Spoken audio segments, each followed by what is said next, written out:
ഈ വെളിച്ചമണച്ചാൽ എനിക്ക് വീണ്ടും കൊളുത്താം. പക്ഷെ സുന്ദരമായ ആ ദീപം ഒരിക്കൽ കെടുത്തിയാൽ പിന്നീട് ഒരിക്കലും അത് കൊളുത്താൻ കഴിയില്ലല്ലോ. നിശബ്ദമായ ഈ പനിനീർപ്പൂവ് ഞാൻ എറുത്താൽ വീണ്ടും ജീവൻ കൊടുക്കാൻ എനിക്ക് കഴിയില്ലല്ലോ. കൊഴിയും മുമ്പ് ഞാൻ ഈ സൗരഭം നുകരട്ടെ. അവസാനമായി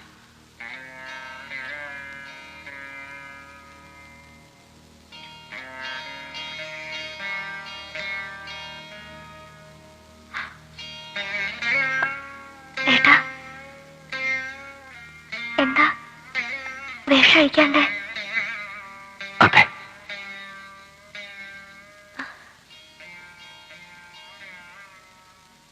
നീ ഇന്ന് പ്രാർത്ഥിച്ചോ? എന്തേ? നീ ചെയ്ത ഏതെങ്കിലും തെറ്റിന് ദൈവത്തോട് മാപ്പ് ചോദിക്കാനുണ്ടെങ്കിൽ പ്രാർത്ഥിക്ക. എന്തൊക്കെയായിട്ട് നീ പറയണേ? പ്രാർത്ഥിക്ക വേഗം. മരിക്കാൻ തയ്യാറാകാത്ത ജീവനെ എനിക്ക് കൊല്ലാൻ കഴിയില്ല. കൊല്ലാനോ? ഏട്ടന് എന്താ പറ്റിയേ? അതെ, അത് തന്നെ പറഞ്ഞേ. നീ ചെയ്ത തെറ്റിനെ കുറിച്ച് ആലോചിക്കും. എനിക്ക് ഏട്ടനോട് സ്നേഹം മാത്രമേ ഉള്ളൂ. ഞാൻ എന്ത് തെറ്റ് ചെയ്തു എന്നാ പറയണേ? അതുകൊണ്ട് തന്നെയാണ് നീ മരിക്കാൻ പോകുന്നത്. ചേട്ടൻ എന്തൊക്കെയാ കാണിക്കണേ? എനിക്ക് പേടിയാവണോ?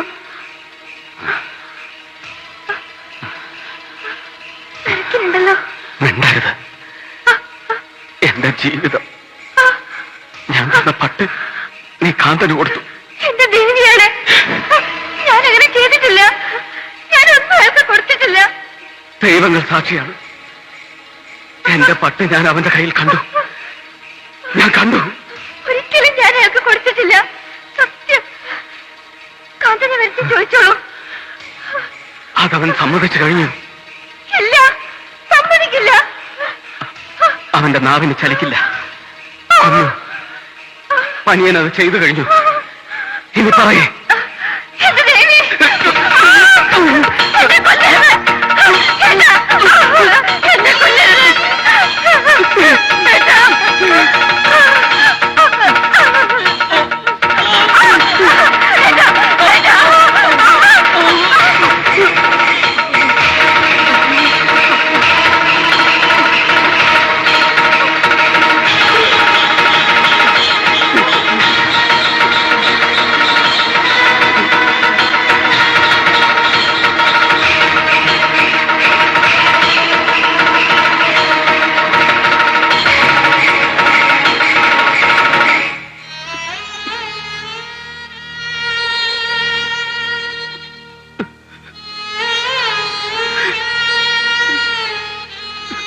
Hmm.